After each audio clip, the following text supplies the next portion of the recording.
Hello and welcome to That Girl Speaks. Today is Wednesday, May 23rd maybe. This is a bonus episode. So if you're new to the podcast or this is the first one you're checking out, this is not a typical episode.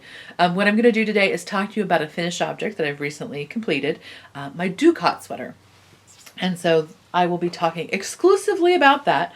I will talk about the modifications I made to the pattern, what I think works about it, what I don't think works about it. I mean, my finished object, and all that good stuff. So if you're looking for a regular episode, just back out and find another one.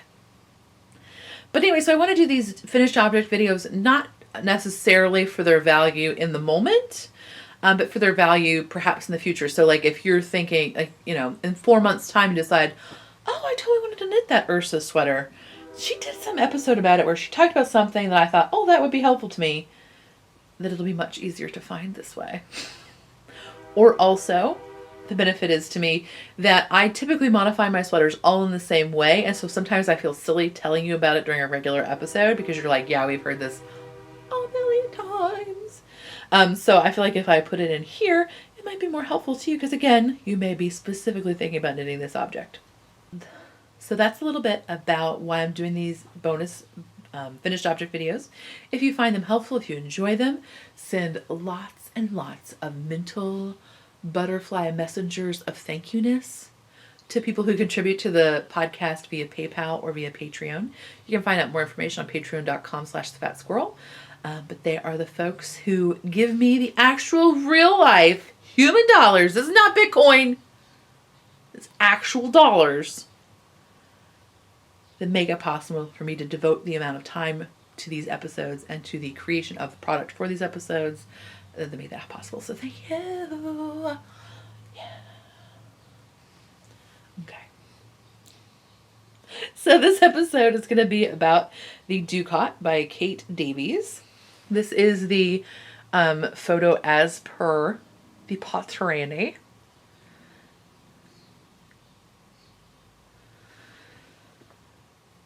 Kate Davies is a little bit complicated for me right now. Just in general, I have found her to be problematic about her sizing availability. Her patterns are frequently not written for my size. I'm a 56-inch finished bust, or excuse me, a 56-inch full bust. And so lots of times her patterns are not written to fit me. This one is a little bit more generously sized. It is a finished object size of 37 inches up to 58 inches. However, it is written for 4 to 10 inches of positive ease. So certainly I would not be able to wear it with 4 inches of positive ease if I were to follow the pattern as it is. That all said, I feel very comfortable modifying knitting patterns, but it is something that's helpful for other folks to have a pattern written exactly in their size. So I'm always an advocate for increasing the range of sizes that are available to the knitter. Okay? When I started, you were lucky to find any knitting pattern above a 50-inch bust, and mostly those were like men's patterns. So I'm happy that our knitting community has done much better about offering range of size than, for example, the sewing community. But that is a rant for another day.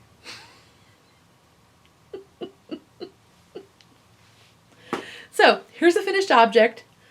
Talky talk. So sorry if I'm crooked or out of frame. I'm actually have the camera rotated so I'm upside down in the image finder, and so it's a little spatially confusing for me. But anyway, so here is my finished Doocot. Here is my natural, this is my waist, like where my waistband would sit on these pair of pants, like on a non-high-rise pair of pants. This is my natural waist. This is like my bending point.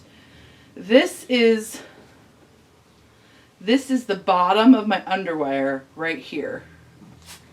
Just to try to give you an idea on like spacing and proportions. Sorry, the dogs just knocked the camera. So here it is. You can kind of get an idea of my armhole depth. So again, natural waist. And it is riding a little bit higher right in the front, but that might just be because I've been standing weird to try to get us on camera. But so anyway, so natural waist at the side.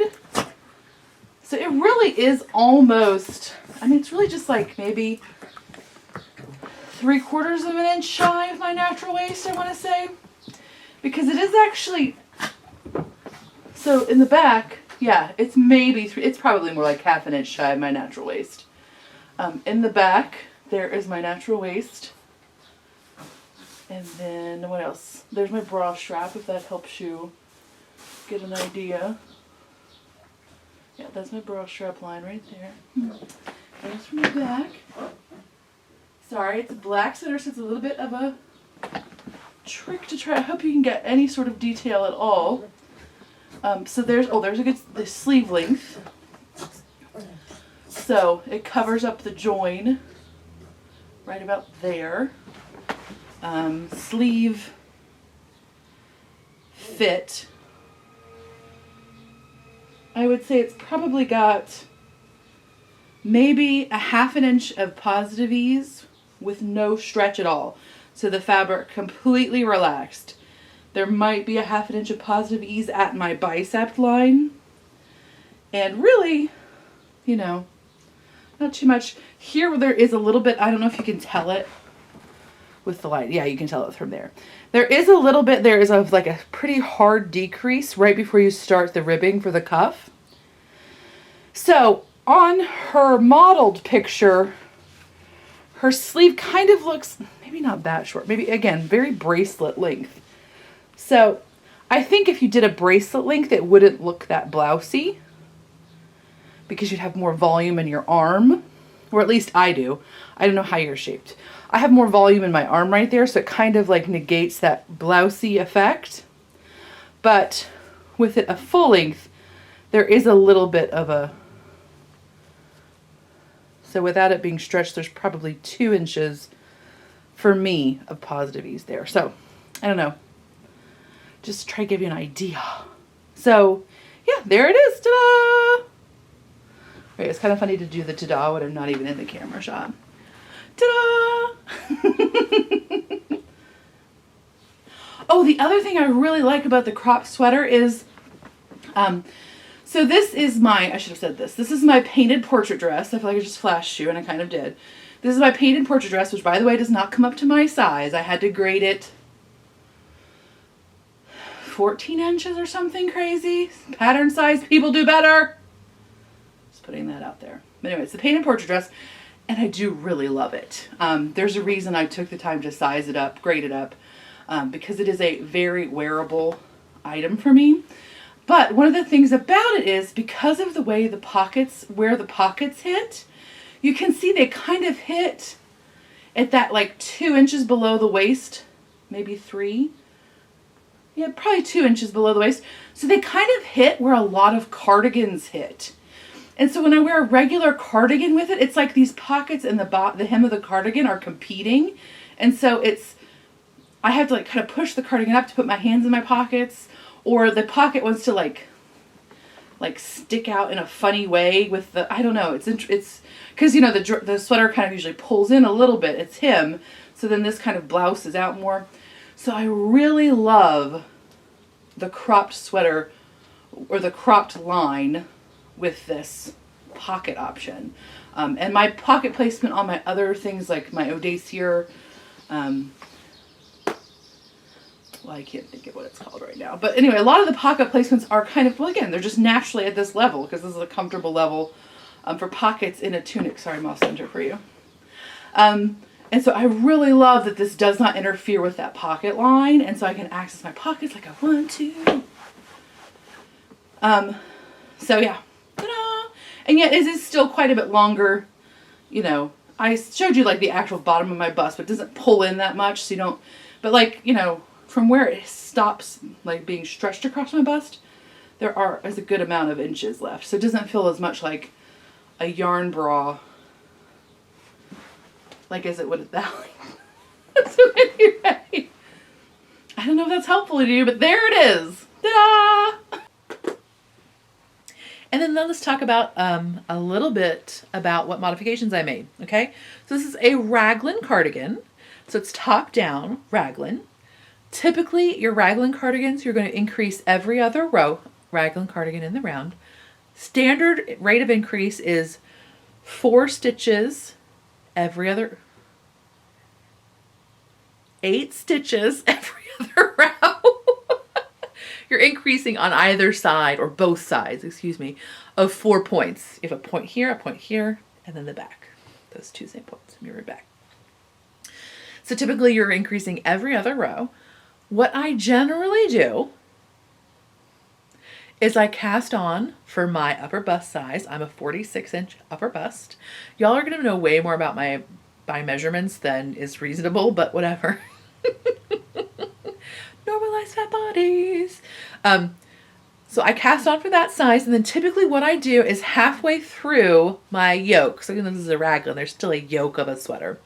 Halfway through the yoke, halfway through the arm size depth, I change my increase rate. Typically what I need to do is double up my increases for the front, for the bust, and usually at the same time I need to double up increases for my arms. So sometimes I don't have to start my double ups for my arms as soon, but typically what I do is, because I'm lazy, I just start them both doubling up right here. To my mind, you don't ever see it. What I typically do is create 2 rows of parallel increases on either side of that kind of those markers, those 4 markers, except I don't increase the back. So I'll do an increase, let's say 3 stitches before the marker. I'll knit 2, do an increase like I'm supposed to, knit 1, slip the marker, knit 1, do an increase, knit 2, do another increase. So I've got 2 parallel rows of increases.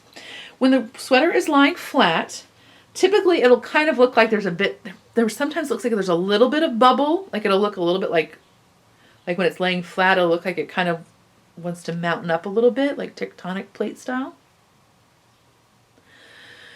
But on my body, I have never been able to tell that there's any difference, because usually that part is underneath of my arm anyway. So you don't usually see it. And even when I move my arm, I still can't tell that there is a greater rate of increase there. So that's usually what I do. And then typically what I do is just do that until I get to like my final number. Like before I'm getting close to where I think my arm size is going to end, I will determine how many stitches I need on the front, how many stitches I need on the sleeves, and how many stitches I have on the back, and then I'll just stop when I get to that place. Typically I need to stop on my sleeves a few rows before I need to stop for my bust, but whatever. When you're doing these calculations, don't forget that usually you are casting on stitches at your underarm. So lots of times you're going to cast on like 6, in a fingering weight yarn or even in a DK, you might cast on 6 stitches underneath your arm. And for me, that's still a good placement for my bust, because my fullest bust happens right about, let me touch my boobs for you. It happens right about where my armpit and the fullest part of my bust are almost in line with each other. So that counts in my sweater making for my full bust measurement. So if I'm getting close and I'm like, I think this arm size is going to be way too deep, then I'm like, oh, that's right, I need to cast on stitches for the underarm, and that's going to take care of it. And sometimes it'll be a situation where the pattern says cast on 4 stitches for the underarm, and I say, you know what, I'm not going to make it to my full bust measurement. I'm going to cast on 8, or I'm going to cast on 10. I would typically not cast on, you know what, I'm not even going to lie to you. I cast on for my arm, my underarm can be like 5 inches and nobody's going to see. It can be 6 inches probably. Nobody's even going to be able to tell, but usually I don't do more than double what the suggested underarm cast on is. So that gives me more room in my sleeve and in my bust. So it's just something to keep in mind when you're getting closer in a top-down raglan to your arm size completion. I hope that makes sense. I'm a little bit loosey-goosey when it comes to sweater knitting. It stretches, it's fine. So that is something I did that is not as written in the pattern, but I did the collar as written. Okay, so as we go down the sweater, the next thing I didn't do as written is that the pattern as written has my size is twice as long from the underarm to the hem as it is in the smallest size. And I don't think proportionately that works for most people. And I'm very long-waisted, FYI. Like, I literally am almost 5'8" and can wear petite size pants. Okay, probably only 5'7.5" now. I might only be 5'7". My spine's got some serious curvature going on. All said and done, I am in no way what you would consider like a petite, height-wise person when you look at me. But I have super short legs and a super long torso. My husband, who is 6'4", and I can sit next to each other. And with the addition of me sitting on my luscious butt and him being proportionately much more leggy than I am, we look like we're the same height. I got a long torso, yo. So, if I have a pretty long torso and I'm a relatively tall, I'm taller than the average woman, and that's still way too long on me, that's probably going to be problematic for you as well. It's potentially problematic for you as well. Okay, so I made mine almost half as deep as was indicated. You can see in the video that I showed you, like where it hits on my body and like where I was trying to aim for it to hit. I wanted it to be longer than a yarn bra or a yarn bro, whatever.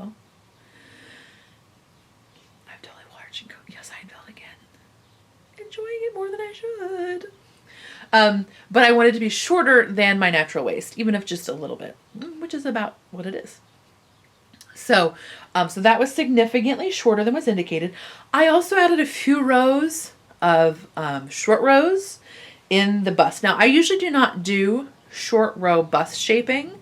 I typically add my stitches in width. Short row bust shaping adds height or length in your bust. And for me, in a cropped sweater, that's helpful because in like a regular length sweater, like a sweater that's, hip length or somewhere between my hip and my waist, the amount of fabric that's taken up by my bust and the amount of fabric that's taken up by my butt pretty much equal out. And so the front and back of my sweater on my body, I've not found that they look just like really whopper-jawed if I make them the same length. However, in a crop sweater, since that's only covering my bust, it's not covering an equal lump behind me, then I do add some short rows to the bust to help bridge the gap, it's not a gap, it's the opposite of a gap. Bridge the ungap. You know what I mean. So I do add a few rows to get over the humps, the lady bumps. The bumps for everybody. So that's what I do. And that is not written in the pattern. As soon as I said that, I'm like, I don't think. So that's the difference going down. The difference going to the sleeves is, I believe that from the picture, the intention is for them to be a bracelet length, which you can see in this photograph, I believe. I think we consider that a bracelet length, right? It's falling just above the bone of your wrist, or the junction right there. I knit mine to the sleeve length that was indicated, but upon blocking, my sleeves hit here, which I like aesthetically. I feel like I understand more how to wear that. Sometimes with a bracelet length or a 3/4 sleeve, I don't exactly know how to wear a long sleeve shirt under it. The bracelet length is a little bit easier because usually you can just kind of push your sleeve up a little bit so it still tucks under there. But like the 3/4 sleeve, I don't quite sometimes know how to wear. I mean, I know how to wear a shirt under it, but it's visually confusing to me sometimes. For me, it's not confusing on other people. You do you. So that was all to say. I actually like the length of this sleeve. It feels cozy, and this sweater to me feels cozy. It does not have a lot of positive ease. That's another thing I should talk about. I did not do the 4 to 10 inches of positive ease that is recommended. I think my sweater has 0 inches of ease. I usually knit my sweaters with anywhere from -2 to 0 inches of ease. I rarely knit myself positive ease in the bust. Usually it's just too hard to get all those extra stitches in. And again, I know my knitting is going to stretch. And I said this in the last podcast, so I apologize if you've just watched that and now you're like, stop repeating yourself. But it's important to note in case you're watching this in the future. But if you have a larger circumference, it's important for me to remember that there's more wiggle room in my knitwear. Knitting stretches, like unless you're knitting like a lot of very heavy cables with no stitches in between them, or you're really knitting at a rigid gauge, you have quite a bit of stretch in your knitwear. And on sewing patterns, like you'll see where it'll say this is the recommended number, or this is the recommended amount of stretch. You put like an assigned amount onto the pattern, and then it says it should stretch to this. Okay. So there's a lot of stretch in knitwear at the gauge I typically knit at. So if I can get 10% stretch in my knits, and I don't necessarily want my knits to be stretched to their maximum, but okay. So say I can get 5% stretch without it feeling like it's really like, ugh. I can get a comfortable 5% stretch. If I'm knitting for my daughter who has, let's say 30 because it's an even number. She doesn't. She's bigger than that. Let's say 30. If I'm knitting for her a 30-inch bust and I get 5% of stretch out of that, then that's only an extra 1.5 inch wiggle room. Okay? But if I am a 60-inch bust, then I get an extra 3 inches of wiggle room. So there's extra wiggle room built into my knits anyway. So I usually don't knit extra positive ease into my bust. And again, I just aesthetically prefer that look. I just, for myself, I find that my sweaters that have knit to be like this big, the trend in the higher amounts of positive ease, I don't like them as much. In fact, my granito, which I think is maybe the only example I can immediately think of that has a lot of positive ease in it, I liked it. I did not like the fit of it enough that I actually intentionally folded a bit in the dryer.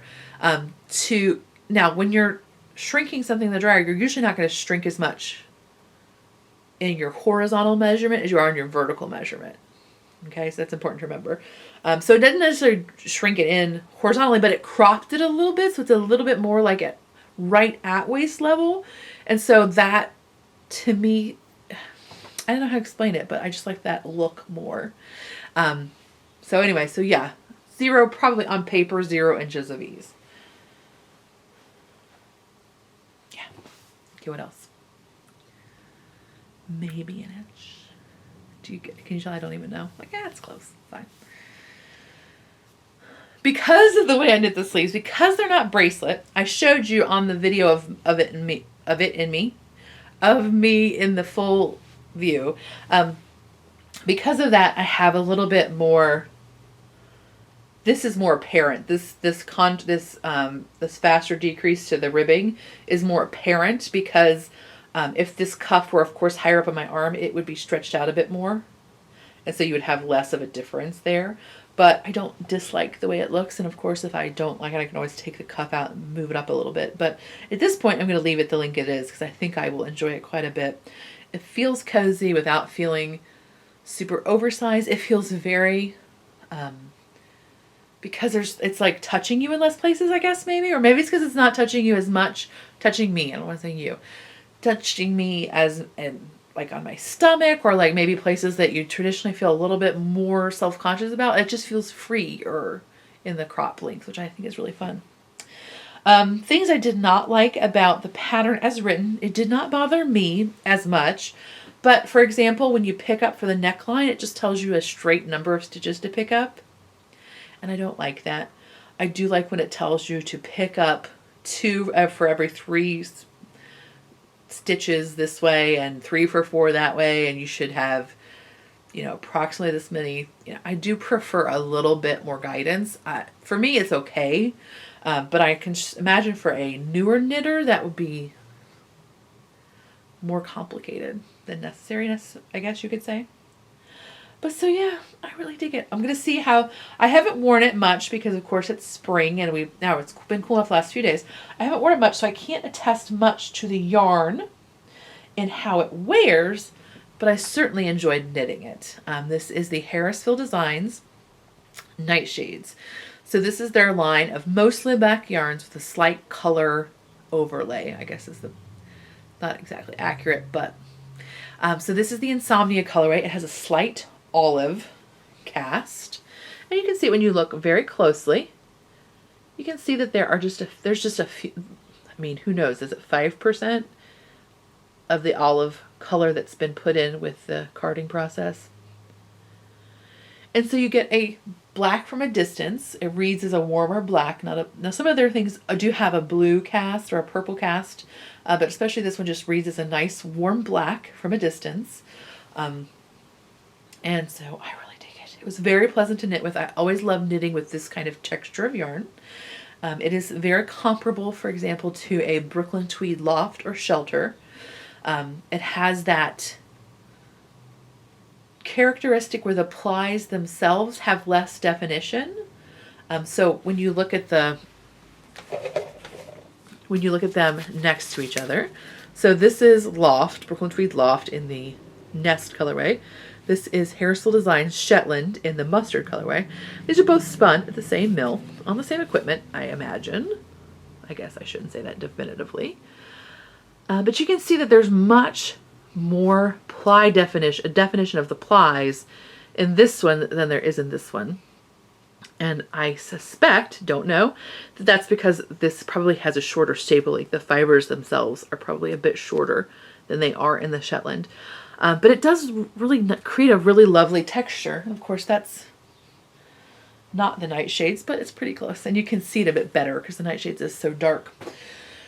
But it has that texture that I really love. It feels kind of, I mean, it feels frothy. Like it feels airy and just, it feels sheepy, like on the sheep, versus yarn that's been spun. Clearly it's yarn that's been spun, but it still retains that of the, when you touch fleece, like when you spread the fleece apart and you can see it evokes that more for me than some other yarns. That's to say I really like it. I'm a hot mess, y'all. So anyway, I really dig the Nightshades yarn. I would certainly be happy to purchase it, and it was in more traditional colors as well. I probably won't knit another black garment, just because I probably won't. But I would certainly buy it if it were made available, the same yarn base available in different colors. I'm just gonna put this on my face a lot. Okay.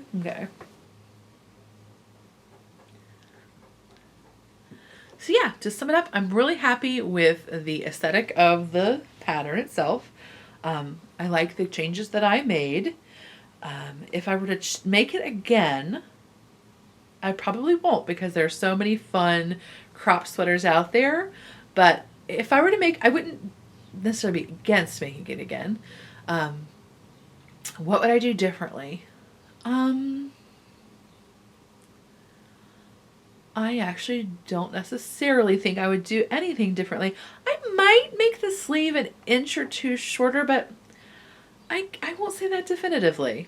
Like, I like the way the sleeve looks as a bracelet length, but really, to be honest with myself, I think I will probably wear it more the longer length that I did.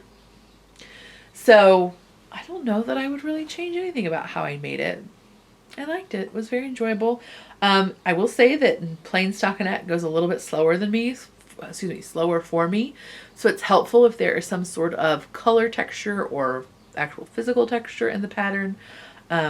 But at the same time, it's probably going to be a very versatile finished object for me because it's going to go with a lot of different things without making me feel like it's too busy. You know what I mean? So yeah. Speaking of which, I totally went to the game store last weekend with my daughter, and I was wearing. No, I was not wearing this house dress. I was wearing a more colorful house dress. And like capri jeans and something on my. Oh, I was wearing a kerchief on my head with pigtails. And my daughter is in this like really interesting fashion. I mean, like, again, hi, my fashion's crazy. But she's in this like interesting, like very bohemian-esque kind of like aesthetic. She really loves things that are very flowy. And so she has several dresses that are alarmingly short to me. And I know that this shouldn't be because like high inseams on shorts for all the shorts we've ever looked for her are like this big. So it's not like she's showing any more skin than that. And she wears boxer briefs, so she's kind of basically wearing shorts under them anyway. Not that that really matters, but it just compounds the fact that I shouldn't be as much like. But anyway, so she's wearing this like very so, but then it also has like these bell sleeves. So much luck. But that's what I said. I was like, she's wearing her bell sleeved black dress, and then I have my crazy like giant pink sunglasses on. And she has her like mirrored aviators, like the rainbow mirror.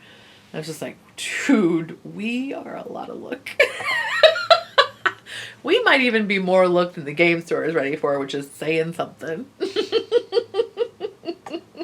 Gus, don't eat my yarn. Gus is a yarn eater. He's a yarn stealer and a yarn eater. Okay, he's not a yarn eater. He's a yarn chewer. So I'm thankful that he does not actually ingest the yarn, because that involves lots of vet bills, but he does love to chew some yarn. None of our other dogs have been problematic about this. Anyway. So that's my Doocot.